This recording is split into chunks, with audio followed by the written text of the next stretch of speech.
came to Hridaya over a year ago to do Module 1, and through a series of events, the teachings at Hridaya just grabbed a hold of my heart so strong, and I ended up staying for, it's been over a year and about a year and a half. And somewhere along the line, the idea of the 49-day retreat became very alive for me. In a very simplistic way. There was never any thinking, never any planning. It was just obvious that was the direction my path was going. So why I chose to do the retreat is, it was just a choice of surrender. It was a saying yes. The opportunity arose, and I felt very strongly that it was being called to me. And it was the most obvious choice.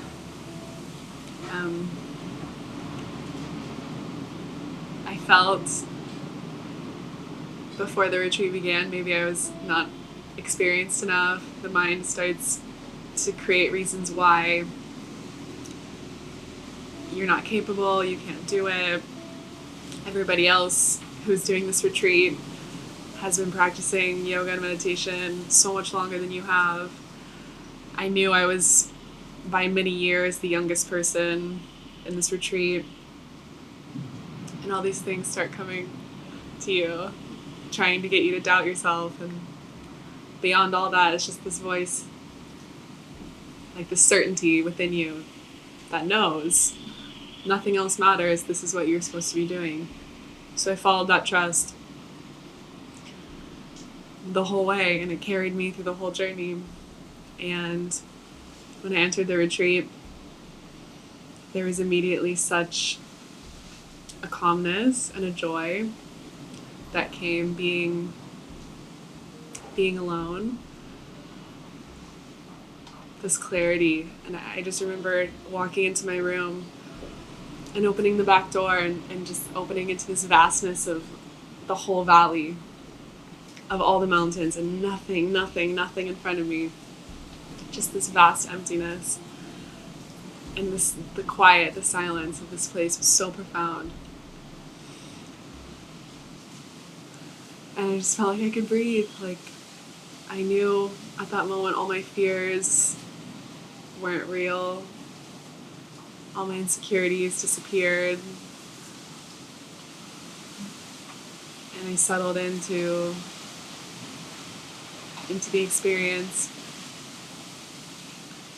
And just this flow of naturalness comes when there's no interference, when there's no distraction, when there's no teacher, when there's no other students around you, when there's no noise, when there's no cell phone, when there's no computer, there's nothing to do, there's no work. All these ways to escape just dissolve, and it's just this clarity of being, and the simplicity of being, and resting in the simplicity of being. And through time and practice, the radiance of the inner light just becomes so obvious. And there's nothing but this constant communication with God.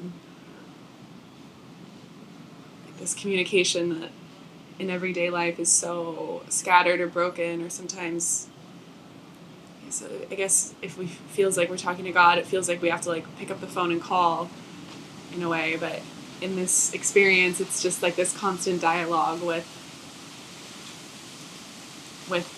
God, with yourself, that doesn't need any kind of bridge. It's so direct. And this companionship that comes of intimacy, and it becomes so intimate.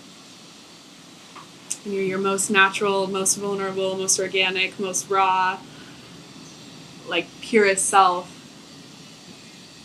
with so much acceptance and you feel nothing needs to be changed, nothing needs to be added, nothing needs to be taken away. There's no teaching you need. There's no... All the guidance comes from within, and it's so gentle. When I reflect on the experience, I just reflect on this clarity and this simplicity. And it was so simple. So simple. The simplicity of everything, the simplicity of being, the simplicity of God's presence, the simplicity of sunset, the simplicity of sunrise. Like, the repetition of everything, but also the aliveness of everything. And the present moment becomes so precious. It's so precious to sit in this, in the sacredness of every moment. And then you feel this hurt that you've wasted so much time, and you continue to waste so much time not honoring the sacredness of every moment. You come back and come back. And I remember I would have experiences where sometimes, I'd sit down and I had a schedule that I would work with every day. It really, really helped me, this kind of like pseudo structure of practice and things. And some days I would sit down and I'd say, okay, I'm gonna meditate for 2 hours, and then sometimes it's like it'd be an hour and 40 minutes, and I couldn't do it anymore, and I would just get up and I would leave the meditation, and then I would just be like whipping myself mentally, like so harsh, like this like mean coach. And then I hear the voice of God just saying, like, I don't care. Like, it doesn't matter. It doesn't matter. Just rest in this love.